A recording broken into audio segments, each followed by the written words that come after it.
All right, guys, I am live. I got with me my friend Gold Fox. Also, the special guest tonight is Guy from over at JustBlueFish Watch Reviews. How you doing tonight, Guy? Doing real good, man. Thanks a lot for having me on your channel. I appreciate the invitation. That was really cool of you. Very cool for you to come on, man. Your channel is a lot bigger than mine, so it's extra appreciated from my end over at It's Complicated. And Gold Fox, how are you tonight? Just fantastic. Glad to be back. Fair enough, fair enough. So, wanted to ask Guy a few questions, and I guess we should really ask this question to everybody. We can obviously ask it to Gold Fox too. What is on your wrist right now? Start with Heath. I'm wearing the tried and true, the SBDC 051 Seiko 62 Mas. Now, if you don't mind my asking, what'd you pick that up for? Well, I got it for a steal on eBay. I sent the guy a offer. I want to say it was like $700. Yeah. Oh, that's not bad. Nah. You know, and how about Guy? What are you rocking? Let's see if I can get around my microphone stand here. My Submariner, which is usually what I've got on the wrist if I'm not mixing it up or if I'm not testing something different for the channel for a review. I'm kind of weird though. So like a lot of people will change their watch every day, sometimes multiple times a day. I'm not like that. When I put on a watch, I'll wear that watch for a week or 2 or 3 weeks or a month even.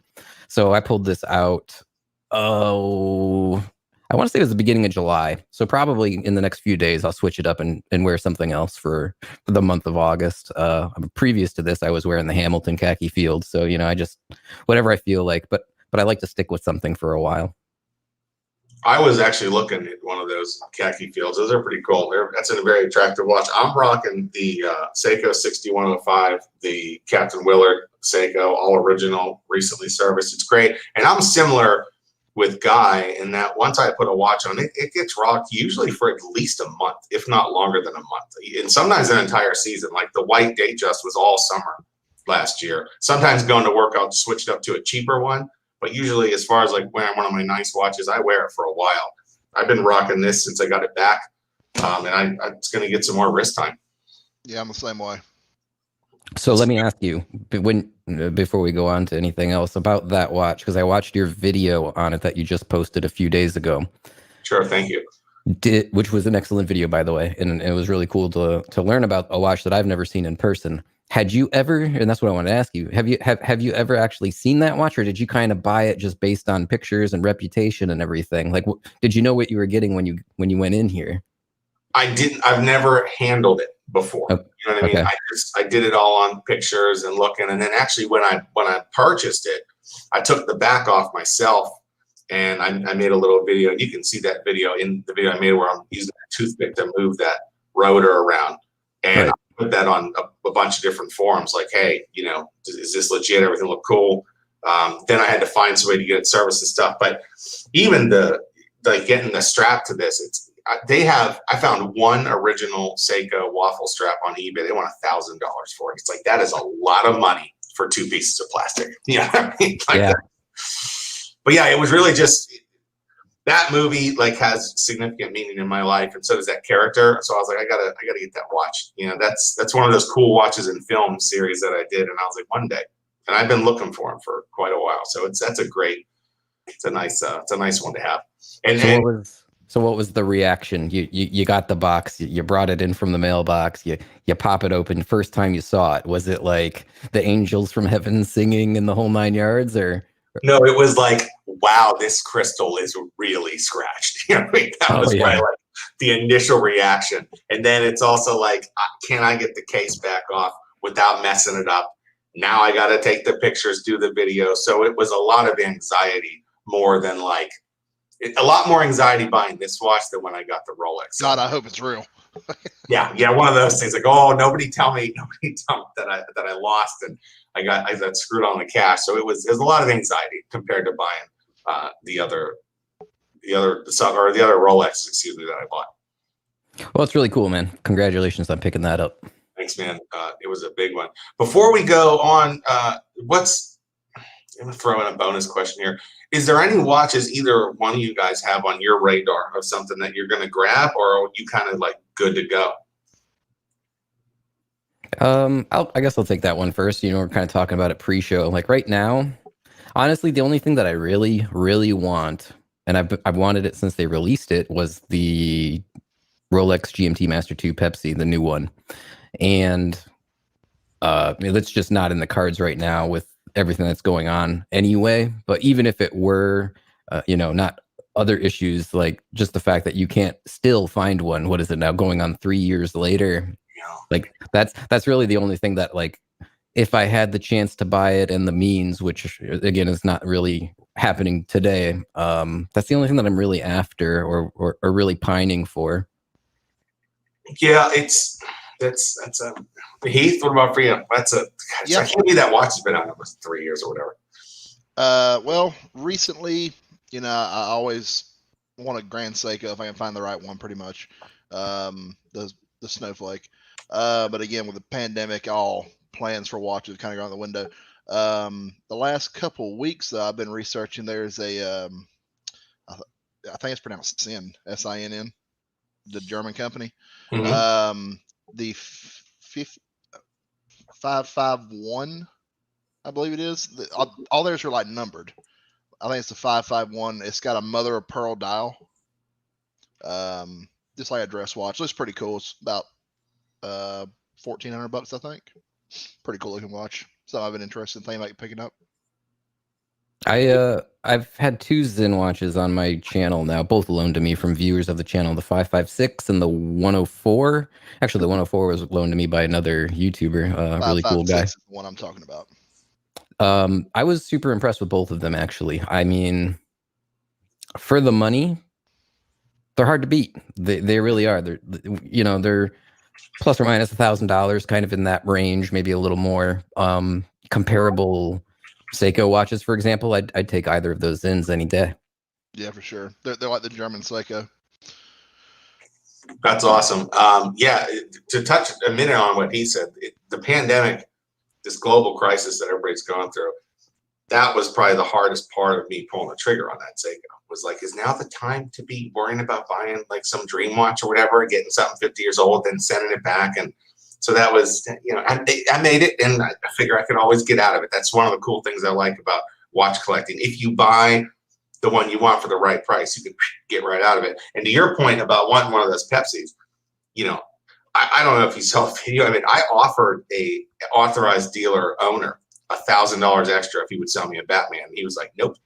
Yeah, I just saw that video. And I'm like, come on, you know what I mean? So that's one of the things about watch collecting that is cool, but it's also frustrating trying to get one of the ones you love. Now I get this question specifically for Guy. I understand that you're very into guitars. What's the favorite one you own, and what's one that you want to get in the future?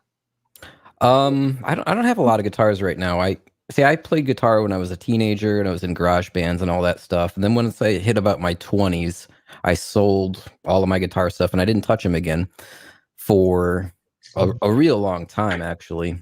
In the last year to year and a half, I was kind of looking for other things to put my interests into outside of watches, just to have less obsession with one single thing, and I started getting back into it. So right now I've just got a cheap acoustic guitar over here behind me, and my electric guitar, which I absolutely love, is the Gibson Les Paul Standard. It's one of the new ones that came out last year, and I love Gibson Les Pauls. I had one when I was younger, sold it, regretted it for a decade, even though I'd never touched the thing. It just sat in its case. I was like, man, why did I sell that guitar? So I finally got one of those again last year, and hoping to get a Fender Stratocaster at some point.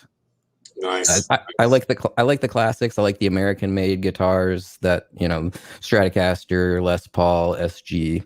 So at some point I'll probably try to build up that collection. But like we've said, with the pandemic, like all spending is currently on hold. Yeah. Can you play Wonderwall? Not at the moment, but I'm sure I could figure it out pretty quickly. It's not super complicated, as I remember. No. I'm just glancing at the chat here. What's going on, Clyde? There are toothpicks involved, so hey, you gotta put your foot in your mouth there. And welcome everybody watching. I appreciate everybody you guys tuning in. The next question I want to ask is, like, other than like right now, I understand this isn't the time to be collecting other things, but other than like mechanical watches, when you collect something, do you tend to like dive into it and get into that real heavy? Because I notice I'm like that a little bit with stuff. If I get into something, I don't know, let's say like video games or something, I'm into that one specific game. If I get into like watch collecting, I'm into that one specific hobby. Are you the same way with collecting stuff? And really, that's for both of you. So whoever wants to take it, take it. Let Heath go first on this one. Yeah, sure. Well, here's my problem is I get super into one thing, and then I'm like hard into it for like 3-4 months, and then I kind of start pulling back, and then I find something else I dive. Watches have stuck around for a minute.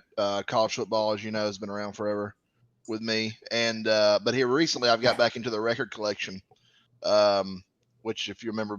When I moved to Colorado, I sold all my records and my record player and everything. And I had a pretty good little collection going. Me and Chris have a mutual friend that has a lot more than I do. Nothing near him, but yeah, I had a pretty good amount and I sold them, and now I'm starting to get back into it. And I'm being more picky this time with what I'm buying. But I am starting to accumulate some pretty quickly.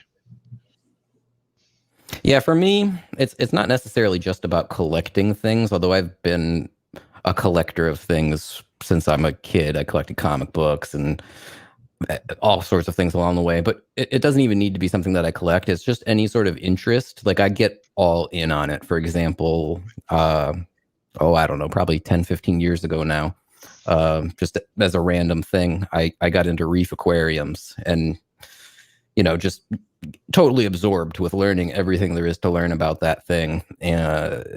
So yeah, in a sense, I do go all in on whatever my interests are, but it doesn't necessarily need to be just a collecting either. It can be anything. I think that's fair. You know what I mean? Like, I'm definitely the same way when it comes. If I really like something, then I want to get invested in it, see what it's about. Really like learn. Maybe who made it, who directed it, where does it come from? And I think, like you said, even without collecting, I think a lot of collectors are the same way though with stuff, and then that kind of leads you into, okay, well maybe now I want to get this. Just like with the watches, you could go, okay, well I want a Submariner, and then go, well, I want to get that Speedmaster now, and that's the next thing I have for you is. Have you sold your Speedmaster yet, or is it still for sale? I haven't sold it yet because I want to get some video footage of it, so I'll at least have that in the case I want to compare it to something in the future on a video. I've just had too many other things going on to spend the day that it's going to take to do that. And then I've never really... I sold my Explorer, but I sold my Explorer to David SW, and that transaction was obviously super easy and transparent. I don't know how I'm going to sell the Speedmaster if I do ultimately decide to, which I probably will. And, I don't know if I want to go through the hassle of eBay and all of that and worrying about getting scammed. It's, basically I'm probably going to get $3,500 to $4,000 for the watch, and can't really afford to, get bent over on it and find out that somebody does a chargeback on their PayPal account a month down the road, or, I mean? I gotta dot all my T's and cross all my I's. If I were you, I would try to sell it locally as much as possible. I got rid of that Datejust locally, although that was tricky. I did sell it to a guy. He had one eye, and we met at a mall. And the way he was pulling out money out of his pocket, I was like, a moonlit night. Yeah, I was like, okay, this isn't good. And we were in a food court, and I was like looking around, going, all right, who's like looking at me? That was weird. But when I sold my Speedmaster, I had a guy drive up with his kid. They drove up all the way, like I'm close to Pittsburgh, and they drove up all the way from like Virginia to grab that watch. So if you put it on the right forums, you might get somebody to just drive up and get it. Plus, if they see your watch show, they might say, okay, like we know it's real. They're not gonna have to worry about it. Yeah, I got to put some thought into it, and I might hit you up when I'm ready to see what other suggestions you might have. Because, like I said, other than the one Rolex Explorer, which was a super simple selling it to a dealer, there's nothing to worry about transaction. I've only ever sold cheap watches, and if something goes wrong with a $300 or $400, $500 watch, it's not going to ruin my day. If something goes wrong with a $3,000 or $4,000 watch, it's a totally different story. Agreed. Now, with the Speedmaster, what I learned from buying the Speedmaster, and I actually want to make a video about this eventually. What I learned was just because you really appreciate or like something, even love something, doesn't mean you need to own it. Would you agree with that?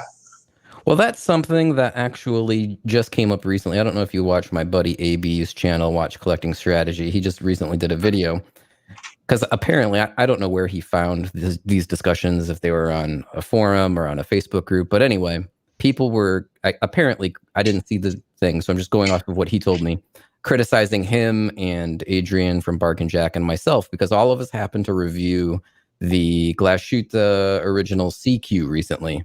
And all of us were different degrees of very positive on it. And there was some criticism of people saying, oh, well, they all own Rolexes, but they don't own this, but they're saying Rolex is better, or that this is better than the Submariner. I mean, number one, I never said that. You can go through my video. But regardless, whether the other guys did or didn't, just because something might be really awesome, it might even be better than something else that you own, it doesn't mean I need to own it. You know what I mean? Like, there's a lot of cars that are better than the car that I have in my garage right now. Maybe I could afford them even, but I like what I like. You know what I mean? So yeah, you know, I agree basically exactly with what you're saying. Pete? Well, from what I've heard, it's hard to beat a 2004 Solara on 20-inch rims. Oh, low. But yeah, no. I mean, yeah, I get really into a watch for a while, and then I kind of back off of it. And I get really infatuated with another one, and I kind of back off of it. So I have to be careful with the ones I'm buying because I don't want to like buy one and then 2 months later be like, oh, I wish I didn't buy this. So pretty much the mainstay has been the Snowflake, and every time I see that watch, it makes me want to buy it. Makes me want to get one. So I want to review that Snowflake, man. I one day I'd like to grab one of those. Today's not the day to buy it, but one day I'd like to have one. Grand Seiko is a perfect example for me. I've looked at, I don't know, probably at least 10, maybe more of their watches now.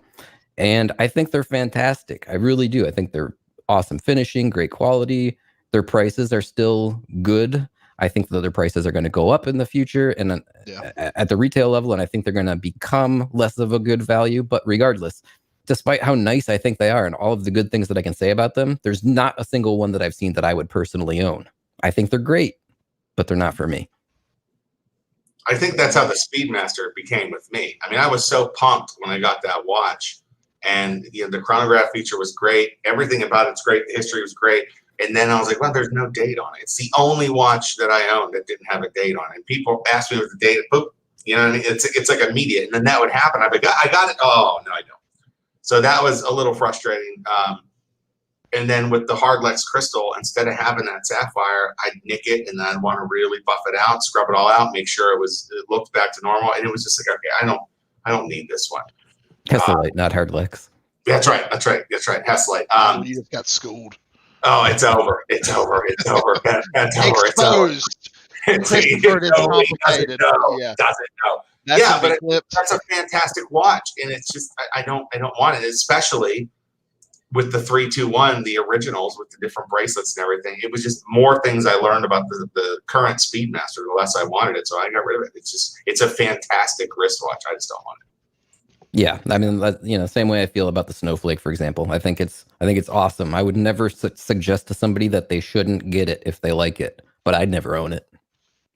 Yeah, when we were in Vegas, we went by the Seiko dealer, and it was like, I finally got the handle one because where I'm at this town, they don't have like a Grand Seiko dealer. So I finally got the whole one, tried on and stuff, and it was very nice. Yeah, that's when I got the handle one. It's great. One of these days, maybe.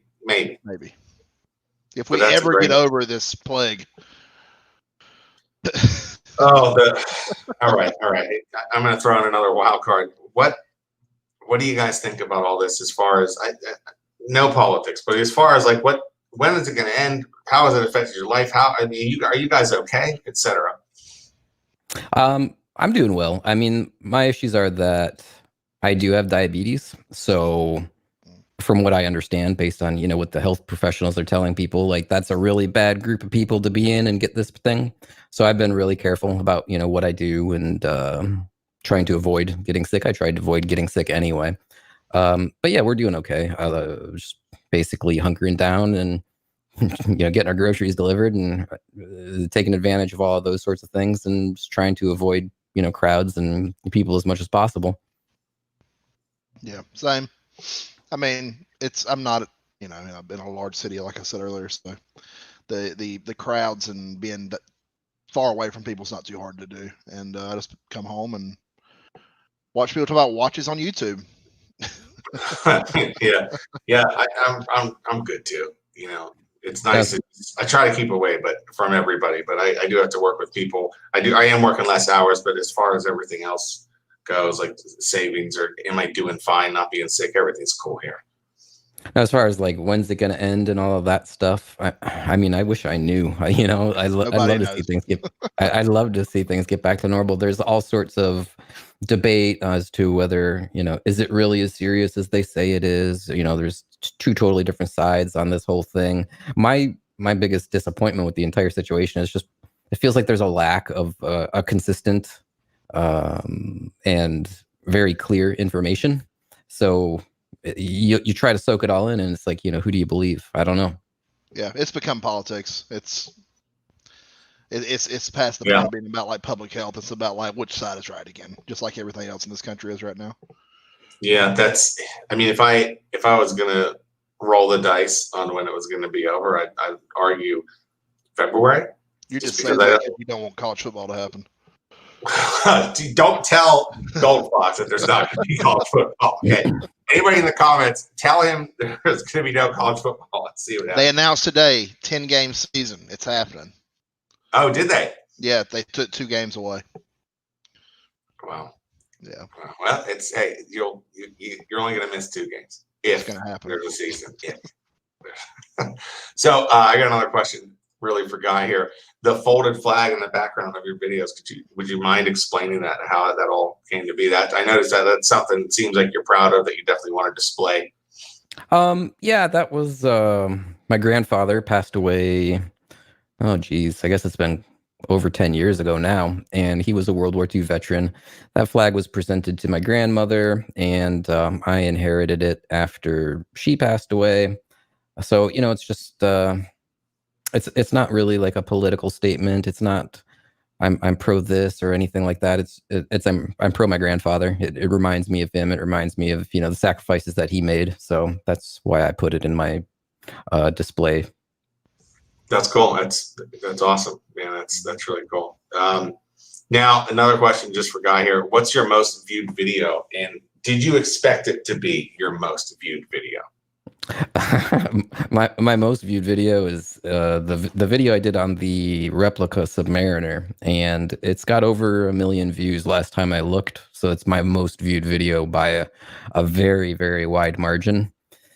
Kind of some negatives. It's attracted so many negative things to my channel. I didn't do it to promote it. I'm not saying in the video or in general go buy fakes or anything like that. It was purely to be educational.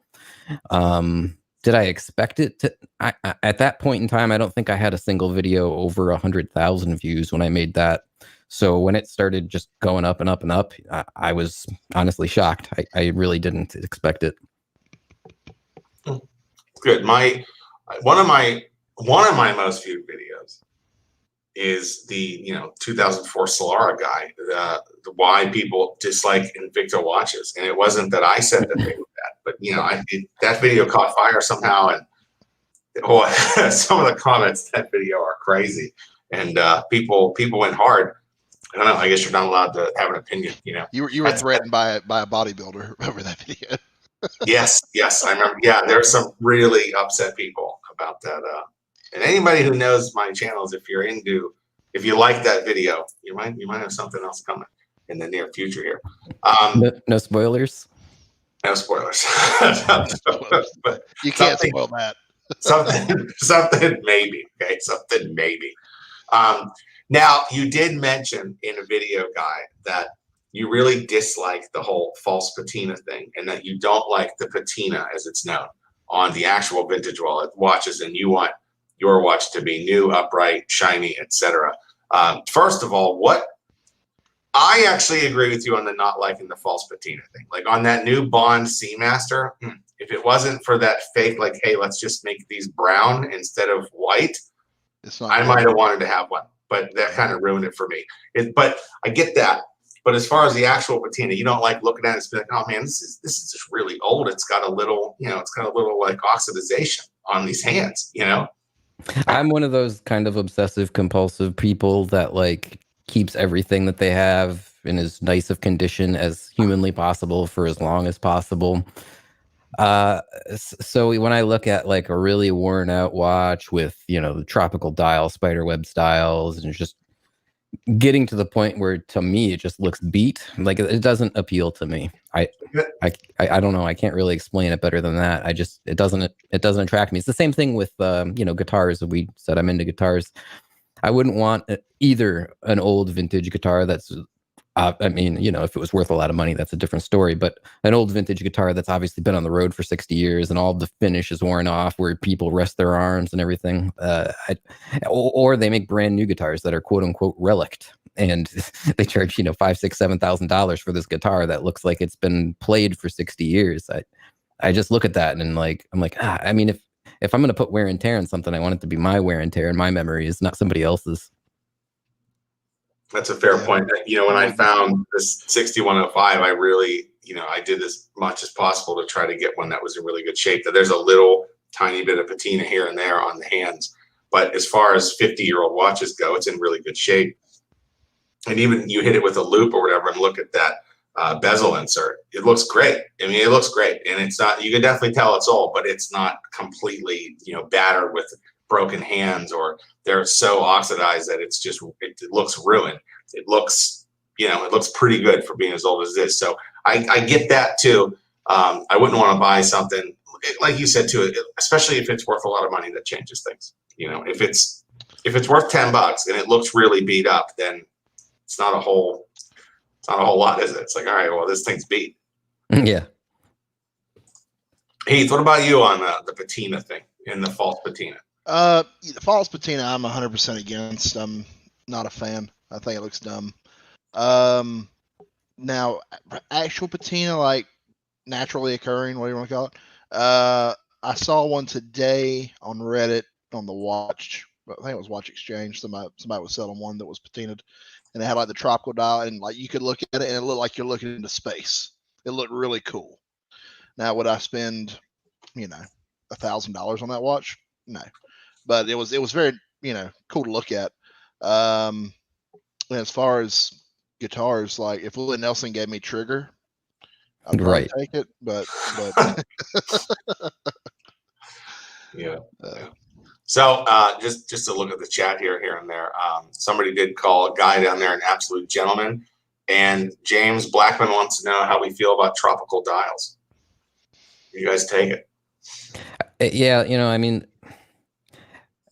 to me, I just look at stuff like that and it just looks damaged. I'm just, I'm not into it. Like as far as false patina goes, I can tolerate a little like of the old radium loom if it's done tastefully and it's not crazy dark and orange. But you look at these spider webbed out dials and tropical dials, and yeah, it just looks like water damage to me. You know what I mean? Like I don't care for it. Yeah. Like I said, it's a case by case basis for me. If it looks like pretty cool, then I might get more behind it than something that's all cracked up, like he says.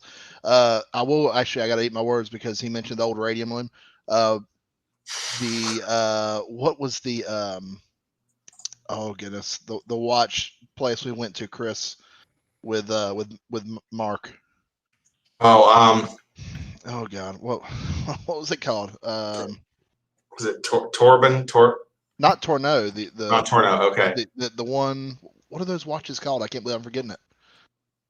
Not Cartier's. Lumar is like one of their.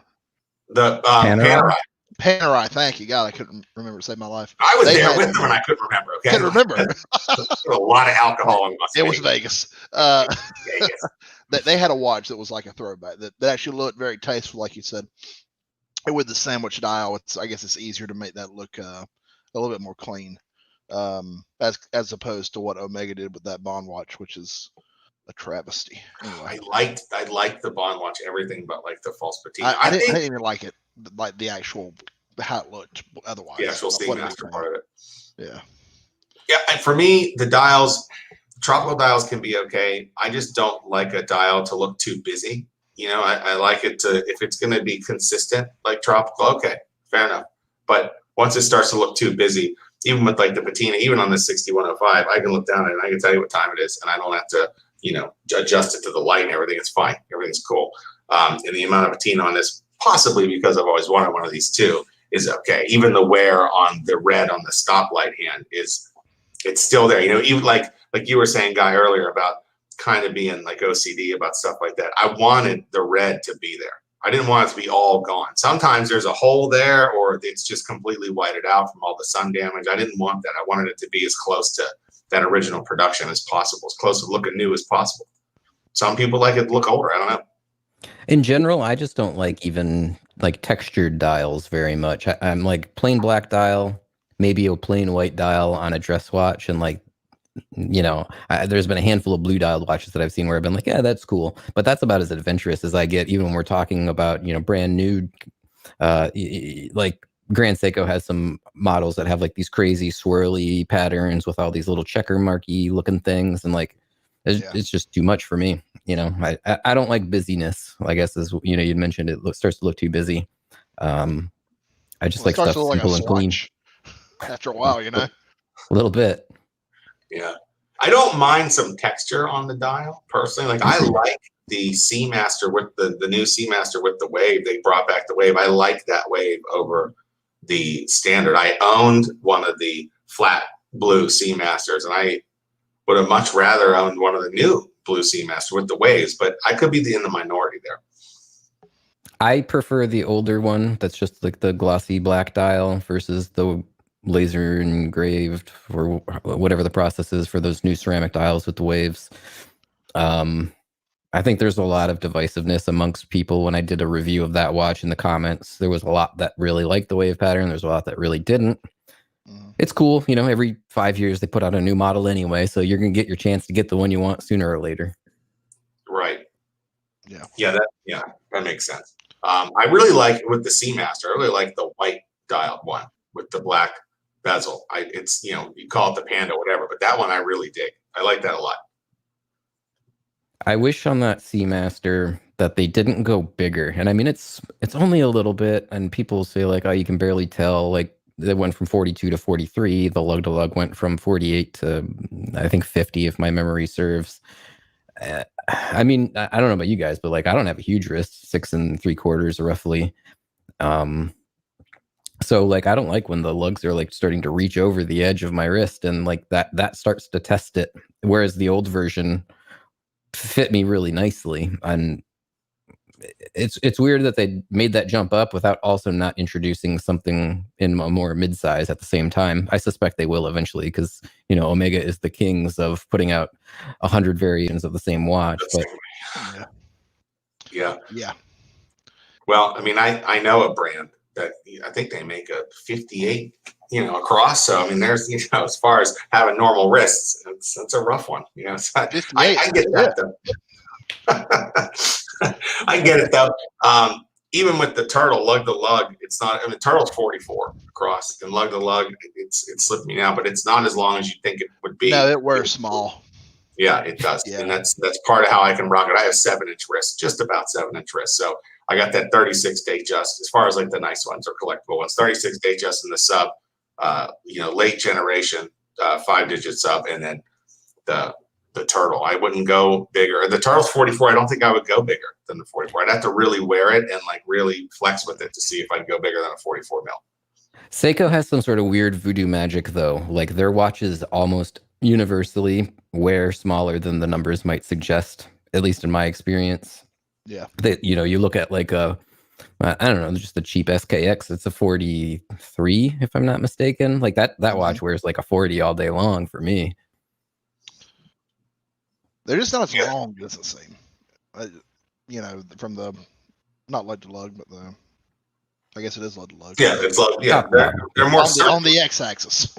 Yeah, x-axis. So we got a good comment here. Somebody says, "So what's Rolex going to bring out on the 1st of September?" We all have one guess. I'm gonna defer here. You guys go first. Yeah, it's gonna be the All right, Infinity, it's gonna be an Infinity Gauntlet knockoff. With It's all gonna the have gems, right? 5 tourbillons for your gems, and I don't know. I don't know What else are they gonna? A watch probably, if I had to guess. So everybody wants a new Submariner. That's what everybody's hoping for, right?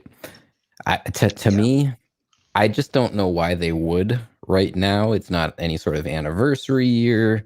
It's this whole pandemic situation. It would seem like a really weird time to do it. And then if they do it, are they going to give everybody, and I'm using everybody loosely because not technically, but the people that want a new Submariner want a redesigned Submariner without the super case. So are they going to do that? I don't think they're going to do that right now. Maybe they'll come out with a new model that just has the 3200 series movement in it, but that's not the watch everybody wants, right?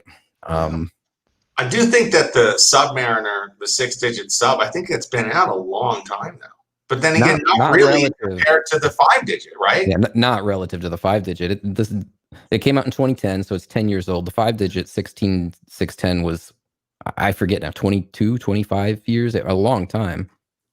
It was a long time. There was a lot of upgrades and changes to it, so maybe what they could do is they could make an upgrade or two, still keep it named the same. I mean, my 16610 versus the first 16610, apples and oranges, not even close to the same thing. But they kept that number the same. Yeah, it's hard to say. I mean, I wouldn't be at all surprised just to see the new movement, but any sort of like cosmetic changes would surprise me, other than like, oh, they'll put the little crown between Swiss and Made like they did on all of the other watches that they've upgraded the movements in.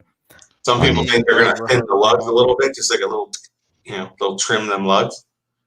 Well, if they go back to the lugs for the 5-digit sub, it'd be better. I would go for an in between. I like the thinner lugs personally. I think the watch wears a little sleeker. I think the lugs on the 6-digit are a little too thick, but a nice in between would be good. But how can you just trim the lugs? Or like you said, you trim the lugs, you put a crown between Swiss and Made, and boom, new Submariner. It's like because they're Rolex. Yeah, I mean they could if they wanted to, I guess. Yeah. If I have a guess, they'll make a Submariner that's blue or red, and they go, here you go, and everybody's going to go crazy over it, and they'll sell out immediately, and they'll keep it exactly the same. Now, if let's say they did do the model people want, the slim down, trim down lugs, I don't think they're going all the way back to 5-digit pre-ceramic case sizes. They don't go backwards like that. But let's say they go something to more in line with the case shape, like on the GMT Masters, be it the Batman or the Pepsi. Those do have a slightly more slim down case in the lugs than the Submariner. If they do that, number one, you'll never be able to buy it. Like the waiting list is going to be 10 years long. Number two, I don't think they're going to come out with that in stainless steel first anyway, because historically they don't release a brand new and a watch that they know is going to be wildly popular in stainless steel. It's going to be platinum. It's going to be white gold. Who knows what?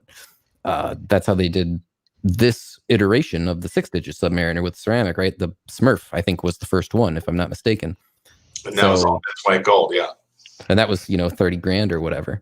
So no, I mean, even if they do what people kind of want and change the case dimensions, and it's not a watch you're going to be able to buy. It's going to be probably precious metal and super expensive.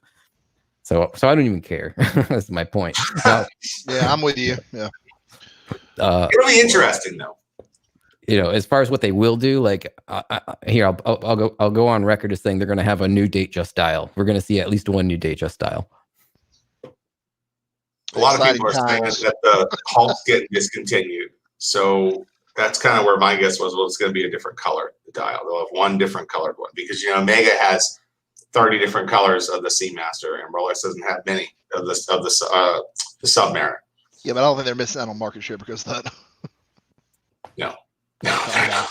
The crazy thing is the list to get a Submariner going to increase, even if they do just go quick to those lugs. Does that mean that the line's going to be out? I mean, the line's already out the door. Is it going to be around the block now just because it slim them lugs to what the GMT is? It's, food for thought. I think it will. I absolutely do think it will. Well, that is the biggest gripe about the new ones when they released it, right? And the lugs were too thick. Yeah, some people didn't like it. Some people loved it. Some people, that's where part of the nickname of the Hulk comes from. I do got another question, if you guys don't mind, from somebody named Rio. He said, your thoughts on the rise in popularity of micro brands? Is the frustration caused by the pieces in high demand, or excuse me, the pieces in high-end timepieces fueling their popularity? I'll take this. I'd say yes, because there's a lot of really popular watches that you just can't get unless you're shelling out big bucks. I mean, Guy, you said you wanted that Pepsi. I want the Batman. Forget it. Unless you're going to spend almost double, you're not going to get one. I mean, in that case, I don't. In some places, it doesn't matter how much you're going to spend. Like I talked to my AD. He was real friendly with me. I haven't been in there in a while. I assume we have a nice relationship. He knew I did YouTube, and he's like, "Oh, I've got everything in the back. I got white Daytonas, I got Pepsis, I got the whole 9 yards. If you ever want to film them, you can bring your camera down here." And the problem is that they have really terrible lighting, and I'm not going to move all my equipment down there just to do a wash. It's a pain. But regardless, I mean, I bought 3 watches from him. I bought my Explorer, I bought my Submariner, and I bought a Cartier tank for my wife. And I was like, "Whoa, you got a Pepsi? Like, would you consider, selling it to me?" Like, I'm not asking for discounts or anything. It's like, no, those are for people that want to spend $100,000 plus on jewelry. He was totally straight up with me. He's like, no, not a chance. That's for people that spend over 100 G's on jewelry. Yeah, and I thought I was being, Mr. A, I'll give you an extra $1,000. He's like, fuck yourself, an extra $1,000. Like, what do I give a shit about this guy for? Oh, that's great. Yeah, it's dumb. It's as far as like the way the supply chain of Rolex, the way the authorized dealers have the hold over that is so ridiculous. It's like paying protection money to the mob back in the day. It's like, hey, here's 10% of my take. Just don't break my bar up, and then maybe they'll let you get a Rolex. It's so stupid. And yeah, that's why the accessibility is why micro brands and more mid-tier to budget tier brands are getting more popular now. That's why Seiko's so popular. It's why Hamilton's rising. It's all these mid-tier brands, Zen, Hamilton, all those they're starting to get more people buying them because you can't find a freaking Rolex. Now the thing about micro brands that I would probably kind of say is a problem. Like I like that there's all this variety. I like that there's so many choices. I like that there's competition. Competition keeps prices down. Like that's all good. But micro brands, I've talked to a lot of people. I mean, not hundreds of people, but I've had more than a few examples of people that have just had nightmare problems dealing with these micro brands for after sales service and support because they're not real companies. They don't make anything. They market. They're marketing companies, and they're designers. Yeah. They make a design and they market that design. Everything is manufactured in China. Look, I have no problem with getting stuff manufactured overseas. If you're paying for the quality that you're getting, it's fine. Sure. But you got a problem. I mean, it's probably a company of 2 or 3 guys in most of these cases they got a website and they got a little office and they're just filling orders, So you got to really know what to expect when you spend 200, 300, 500, whatever it is on a micro brand watch. If your expectations are like this watch is going to last forever and they're always going to be there to service it and take care of it for me, very often that's probably not going to be the case. And that's the problem with micro brands. So many popping up. And again, I love the variety and I love all of the choices and I love the competition. But that aspect of it is challenging. Yeah, I agree. Teddy Sorry made a video. Sorry to interrupt real quick, but he made a video. His movement watches video, and that's I'm not saying that's every micro brand, but that's kind of how I see a lot of those very small watch houses making watches. How I envision it. Joma Shop. There's a lot of. With the micro, but there are some micro brands that get some shout outs and they're not ringing a bell in my head right now. So don't judge me, but there are some micro brands that I hear that are really cool and they're getting great movements and they got sapphire crystals and they're doing this and they're priced well. But then I've also heard what Guy's heard is that, the customer service or having the movement not run right or, hey, I was doing dishes and the water got in here and it's supposed to be a diver for 660 feet. I hear there's some issues there. But I do agree with Goldfox saying that that's part of the reason why Seiko's up. I mean, that SKX 007, I was looking on Amazon the other day.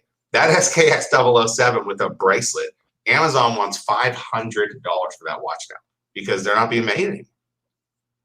Oh, and real quick, big shout out to G-Man. He said what's up. So Ethan, I know that guy. So shout out to him. What's up, bud? Now somebody said, what are your thoughts on Rolex or any top brand of timepiece creating a COVID-19 special edition and donating the money to fight the virus? I will say right now, not possible. It's not going to happen. But you guys feel free to, take the mic.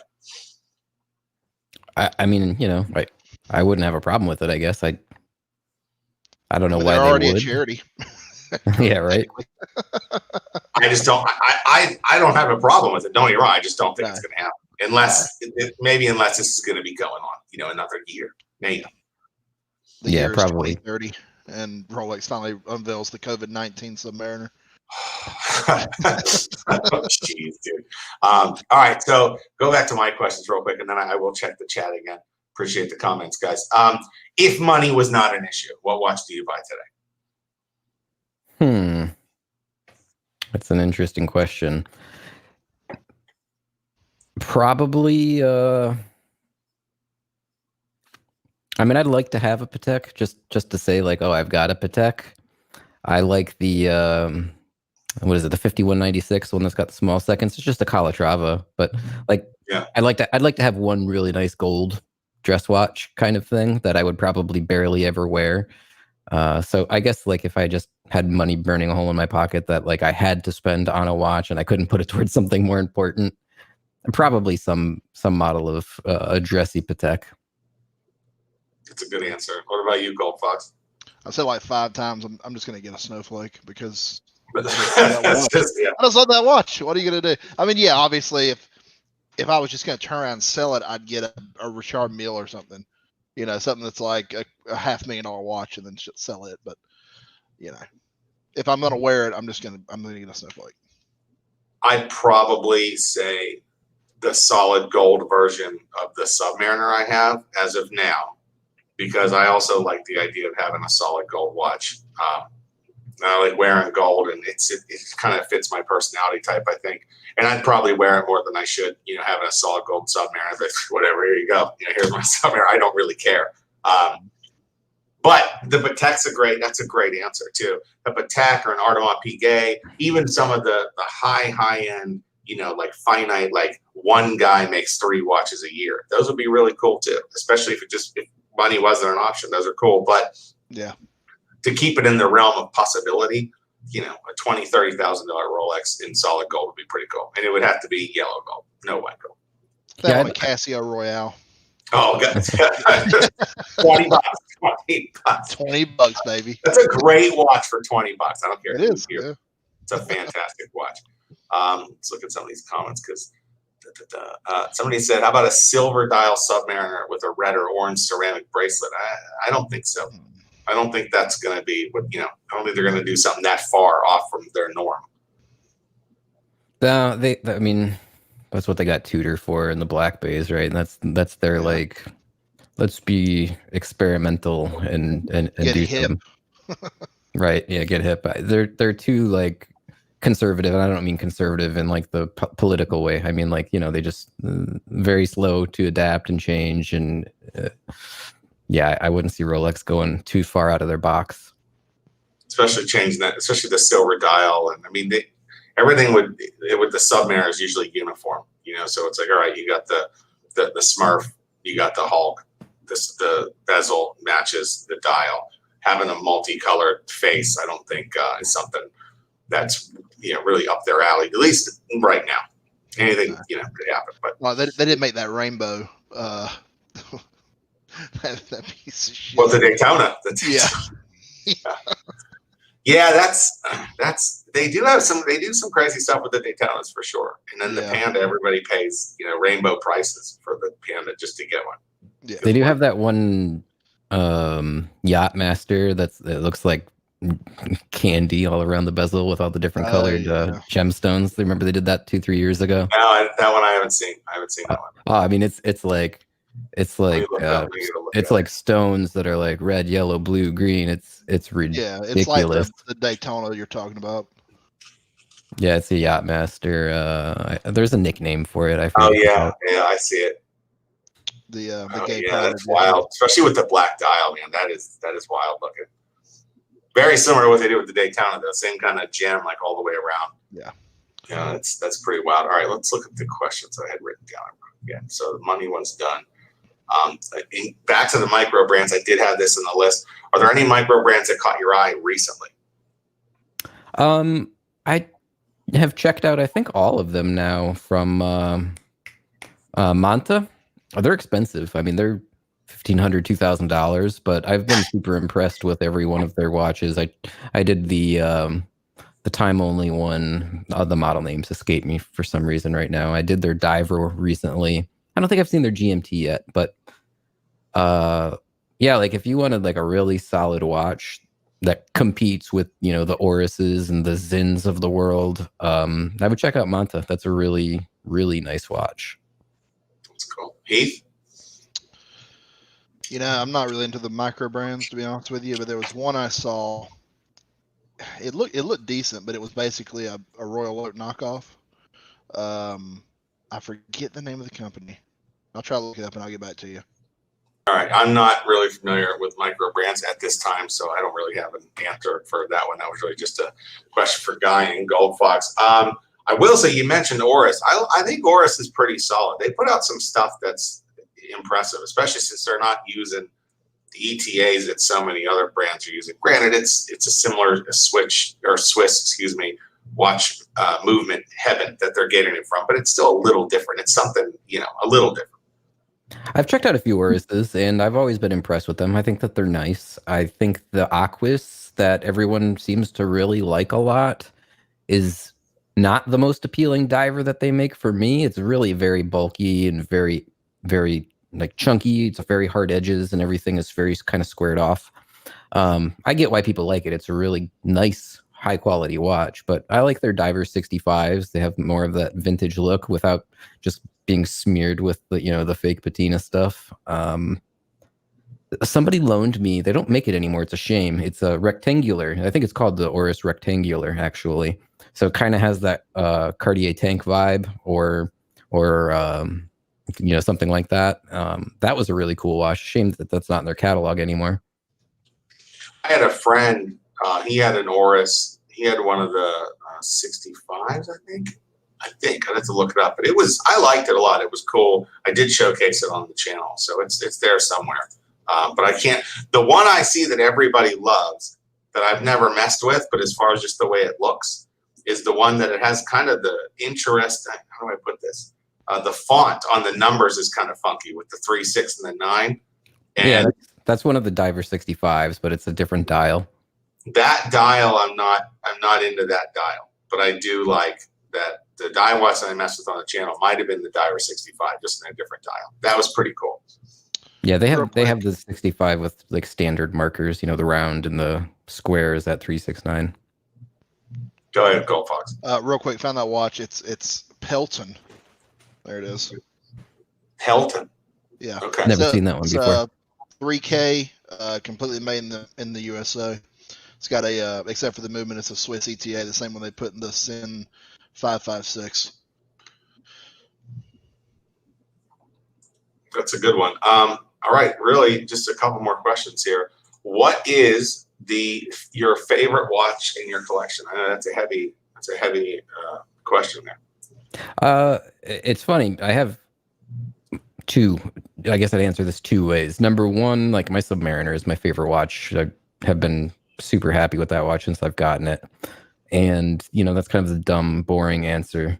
But my cheapest watch is also a very close second, and that's my Casio G-Shock Square, the 56, what are they, 5610s or something? I forget the model numbers now, but regardless, $50 Casio G-Shock. That is the watch that I actually probably wear the most. I like, it just, you forget it's on your wrist. It's tiny. I mean, it's not tiny, but it's lightweight. It's probably, in some ways, I like it more than the Submariner, despite the fact that, it doesn't really compare. So yeah, it's sort of a two-part answer, I guess. The Submariner and the G-Shock. It's a good answer. Go Fox. The one I wear the most is the one that's on my wrist now. I wear it to work every day. It works great. Keeps good time. I just love the styling of it. It's retro, but it's modern at the same time. It's understated, not too flashy. But then, as my friend here just said, Mr. JustBlueFish guy, then I have another watch that's actually like, I don't even know what they cost now, but it's a quartz watch. It was my grandfather's watch. He passed about in December last year, and I got his watch he wore every single day. It's just a Timex Railroad certified watch. It says on the dial. I think they're like $70, but it's pretty cool. I don't wear it. It's in a drawer put up, but yeah, big fan of that watch. If I would also say my Submariner, very boring answer. I'll go with Guy on that one, whatever. Mine's an 08. And if we're going to do a two-parter, I really like that Casio World Time. You get a 10-year battery. It's $20. It comes with a metal bracelet. That bracelet is super comfortable. It's got a light on it. It's got the world time. It's got an alarm. It's great. For $20, that watch is amazing. And it goes to work with me very often. Does that one have the metal bracelet? It's got the metal bracelet but it's got that plastic squared off case with the weird circle thing in the top left. And there's another, there's like an analog display that's digital. And then there's the actual digital display. There's a lot going on with that watch. It's also kind of an homage piece to that Octopussy watch. That's the one that everyone calls the Casio Royale or whatever, right? Yeah, sure. Yeah. I like that one a lot. That's a really nice one. Let me look. They made that case metal. It would be so much better. I know. That's all they got to do. Make the case metal and make it $25. Yeah. And then take the writing world time and 10-year battery off of the actual case. Yeah. Be a good watch. If they made that, it would be a special edition. It would probably be $150 though. Yeah. And it would sell out in a heartbeat. It'd be gone. Oh, yeah. Oh, I got it. Look at it on the NATO. The people would be going crazy. Yeah, it'd be like the Metal Gear Solid watch. Yeah, that Octopussy watch. That goes. Yeah, it's crazy money, and you can't find one that's like trustworthy on eBay because all the other ones, can't think of the model on that right now, but it's on like my watch list on eBay, and all the ones listed, they're all for sale from Romania. Those are the only ones that are listed, that original work, and it's a little weird. Why are they all coming from that one part of the world? And then Metal Gear Solid 5 came out. They remastered it, but it's still more of an homage piece. It's not the same watch, and it's made by Wired. And I think the Wired brand is Casio and G-Shock, Casio and Seiko together. So I don't know. I've looked at that one. That's a tough one to find too. It's getting harder. Fair enough. Yeah, they ramble about fucking Casio watches. Well, I guess that pretty much wraps up. Those are all the questions, Guy. I really appreciate you coming on this show, man. That was really cool to have you on the show. Oh yeah, anytime. Thanks for asking. I mean, I've been watching your videos for a long time, so I was happy to get the invitation. Yeah, man, it was cool. Any final thoughts from any of you guys? I guess not really. I mean, well, let me ask you if this is probably, I don't know, if you don't want to answer it, that's fine. But if you weren't into YouTube and doing watches, because we discussed earlier that like I've been more interested in like actually producing content for my YouTube channel than I've been interested in watches. And like my interest, I still enjoy the watches, don't get me wrong. But if you weren't doing YouTube about watches, what would you be doing YouTube about? I've done YouTube about a great many. I actually did YouTube. So I used to do beer reviews on this same channel. And then after doing the beer reviews, I used to just chug 40s.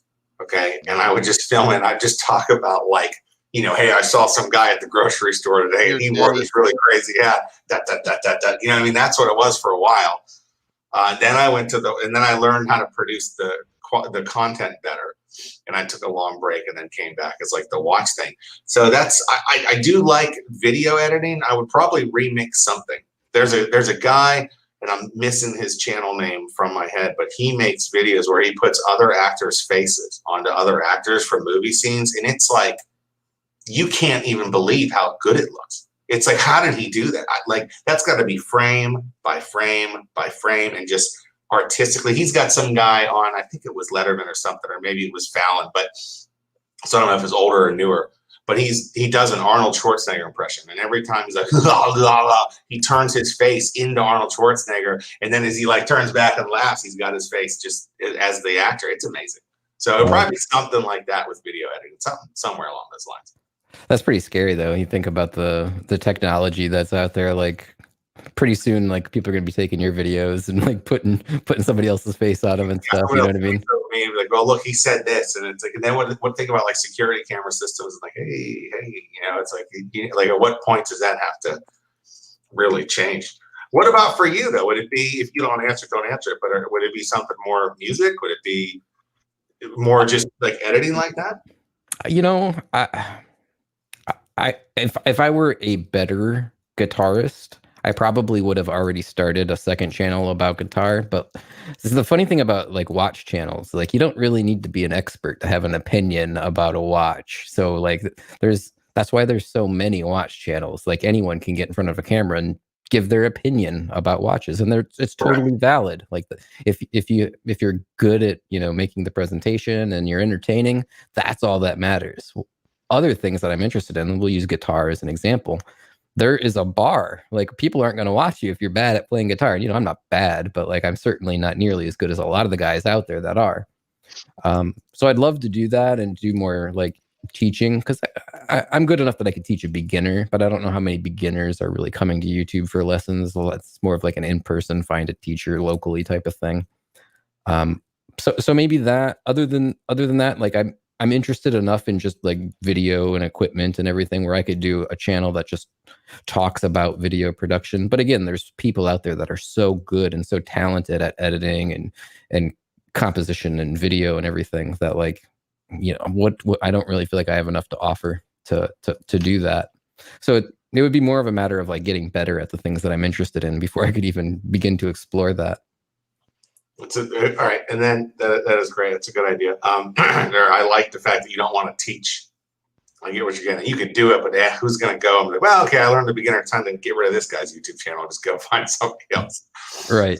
Somebody asked a crazy question, and we don't have to answer it, but I think it's hilarious. If you had the choice between a $50 Casio G-Shock or free McDonald's for a month, what would you pick?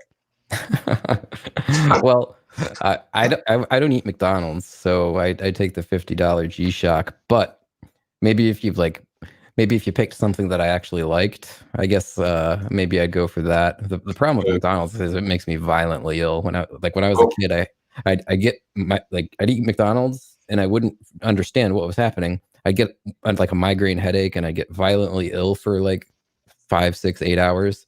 And I didn't make the connection until like the third or fourth time after eating McDonald's. So now I don't even touch the stuff. You take the watch. What about you, Heath? Oh, was he frozen? Heath? You know, if it was like Chick-fil-A, I'd probably go for it. But can you hear me? Yes. Now you're in. You're good. You're good. Hello. You're good. If it was like Chick-fil-A, I'd probably go for it, but not McDonald's. No. I'll be the off one here. I'd probably take the McDonald's because you could go buy lunch for people from work, and then you could collect their money for what they want, and then take that money, and probably on like the second or third order, you'd get that G-Shock for free, and then you might be able to do it for more companies and just be like a Deal Dash guy and then buy a Rolex. So there you go. a lot of work, but it's free McDonald's per month. You know. All right, guys. Well, let's wrap it up. I appreciate all the viewers watching. Appreciate you coming on the show once again, Guy. That was great. And Gold Fox, thanks a lot for doing what you did, hanging out. I'm here. He is there, people. Okay, we're out of here.